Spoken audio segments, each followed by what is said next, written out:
যাওয়ার পর যখন আপনাকে উঠানো হবে, বিচারের কাঠগড়ায় দাঁড় করানো হবে, আল্লাহ দাঁড় করাবেন, তখন আপনি বলতে পারবেন না যে আল্লাহ আমি তো এই কাজ করেছি, এইটার প্রতিদান আমাকে দেন, জান্নাত দেন বা স্বর্গ দেন।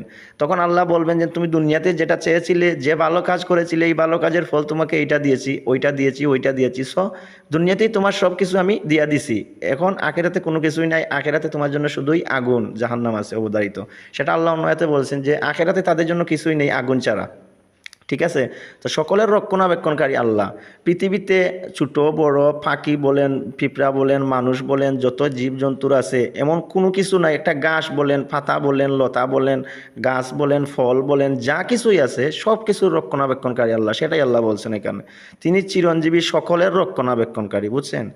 আচ্ছা, তারপরে ৩ নম্বরে কি বলছেন? তিনি সত্যিকারের তোমার উপর কিতাব অবতীর্ণ করেছেন। আল্লাহ বলছেন যে সত্যিকারের কিতাব অবতীর্ণ করেছেন। এই যে কোরআন, এই যে কোরআন আছে, এই